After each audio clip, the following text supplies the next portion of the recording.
Vi siete mai chiesti se sia meglio un manico in pezzo unico o a più pezzi? La risposta non è così scontata. E qual è la differenza tra un manico Fender e uno Gibson? Lo scopriremo in questo video. Iniziamo! Ciao a tutti, sono Mauro, il liutaio della Gaudenzi Guitar. Costruisco chitarre acustiche ed elettriche e mi occupo di ogni tipo di riparazione. Oggi esploreremo diverse tipologie di manico, come quelli in pezzo unico, a più pezzi e con paletta riportata, e discuteremo su quale sia la scelta migliore. In particolare vedremo come sono costruiti e le loro caratteristiche principali e quali sono i vantaggi e gli svantaggi di ognuno. Inoltre ci concentreremo su due manici iconici, quello delle chitarre Fender e quello delle chitarre Gibson. Se vi piace questo tipo di contenuto e volete imparare di più sulla manutenzione e costruzione delle chitarre, iscrivetevi al mio canale e attivate la campanella per non perdere i prossimi video. E se trovate utile questo video, lasciate un bel mi piace per supportarmi. Ma ora iniziamo il nostro approfondimento parlando delle diverse tipologie di manico e delle loro caratteristiche principali. Il manico in pezzo unico è realizzato da un singolo blocco di legno, che include anche la paletta. Questo tipo di manico è spesso considerato il più pregiato dal punto di vista estetico e tattile. A livello di vibrazione offre una sensazione molto uniforme e naturale. Tuttavia presenta anche dei rischi. Se il taglio del legno non è perfetto o se il legno non è ben stagionato, i rischi di deformazione sono elevati. Il manico più pezzi è composto da diverse parti di legno incollate insieme. Solitamente si utilizzano 2 o 3 pezzi di legno, a volte anche 5. Questa tecnica riduce i rischi di deformazione poiché i movimenti naturali del legno tendono a compensarsi reciprocamente. Inoltre un manico più pezzi può offrire maggiore rigidità e stabilità rendendolo una scelta costruttiva vantaggiosa. A livello estetico i manici a più pezzi possono avere un aspetto molto interessante, con venature diverse che creano un effetto visivo unico. Il manico con paletta riportata è una tecnica comune sia nelle chitarre acustiche sia nelle chitarre elettriche con paletta inclinata. La paletta riportata può migliorare la stabilità strutturale del manico riducendo il rischio di rottura. Inoltre permette di utilizzare il legno in modo più efficiente, riducendo gli sprechi. Nelle chitarre acustiche si utilizza spesso riportare anche il tacco. Qui il motivo principale è legato all'ottimizzazione della produzione. Come potete vedere, ogni tecnica costruttiva ha i suoi vantaggi e svantaggi. Approfondiamo ora l'analisi del manico in pezzo unico, esplorando più in dettaglio i suoi vantaggi e svantaggi. Il manico in pezzo unico è creato da un unico blocco di legno che include la paletta. Questo metodo richiede una selezione attenta del legno, spesso un acero o un mogano di alta qualità. Visivamente il manico in pezzo unico offre un'estetica molto pulita e uniforme, senza linee di giunzione visibili. Al tatto la continuità del legno può offrire una sensazione molto naturale e piacevole. Un grande vantaggio di questo tipo di manico è la qualità delle vibrazioni. L'assenza di giunzioni permette alle vibrazioni di propagarsi in modo più uniforme lungo tutto il manico, contribuendo a un suono più coerente. Esteticamente il manico in pezzo unico è considerato più pregiato soprattutto su strumenti di fascia alta, dove la qualità del legno e della lavorazione fanno la differenza. Tuttavia ci sono anche dei rischi. Se il taglio del legno non è perfetto o se il legno non è ben stagionato, i rischi di deformazione sono elevati. Ne ho parlato in un video dove spiego appunto l'importanza del verso della venatura e stagionatura. Vi lascio il link alla fine del video. Il legno, essendo un materiale naturale, può muoversi e deformarsi nel tempo, soprattutto se non è stato stagionato correttamente, quindi il manico in pezzo unico è più sensibile alle variazioni di temperatura e umidità, che possono causare deformazioni o instabilità nel tempo. In sintesi, il manico in pezzo unico è una scelta eccellente per strumenti di alta qualità, ma richiede un'attenzione particolare alla selezione del legno e alla costruzione. Passiamo ora ad analizzare il manico più pezzi, una soluzione che offre diverse caratteristiche interessanti. Il manico più pezzi è composto da 2 o più blocchi di legno incollati insieme. Questo metodo di costruzione è comune sia nelle chitarre elettriche che nelle acustiche.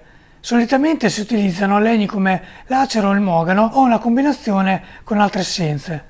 Ogni pezzo può essere scelto per le sue proprietà specifiche, contribuendo a creare un manico più stabile e robusto. Un grande vantaggio del manico a più pezzi è la maggiore stabilità. Infatti i movimenti naturali del legno tendono a compensarsi reciprocamente, riducendo il rischio di deformazioni. La costruzione a più pezzi conferisce al manico una rigidità superiore, che si traduce in caratteristiche sonore e di suonabilità particolarmente ricercate.